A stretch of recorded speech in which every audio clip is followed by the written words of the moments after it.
Hello everyone. This video gives us a demo of the ONF technique, and if you remember that ONF actually stands for Optimal Normal Form. So what we're doing is we are taking our conceptual schema diagram and we are normalizing it to give us an efficient set of table relationships or related tables. So let's look at the steps that we have to do our ONF on our diagram. There's 4 steps. The first one we're going to do is we're going to group any roles where we have a uniqueness constraint that is adjacent to or next to an entity. Then we're going to group roles around many-to-many relationships and any entities that are nested off them. And then from that we derive our relational schema or our table structure from our drawing. And finally we identify our primary keys.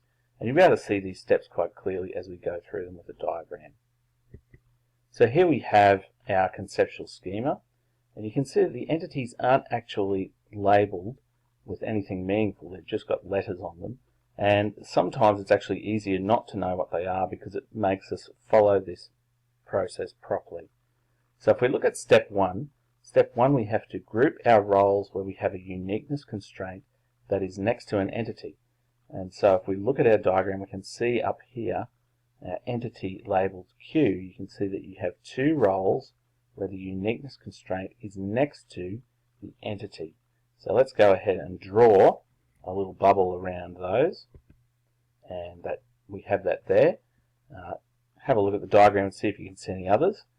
If we look here, we can see entity T has 2 uniqueness constraints that are next to it again. So we'll draw our bubble around it. And there's one more. We have this entity here, entity U, has a single uniqueness constraint that is next to it there. So we need to draw a bubble around that one there. And then finally we go to step 2, where we have to group roles around many-to-many relationships and entities nested off them. So we can see this one here between T and U, and also S. That's a many-to-many there, and this one's nested.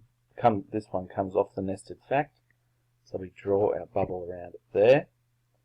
So we have all of our roles now are covered, and so we have to now derive our relational schema or our table structure from our drawing.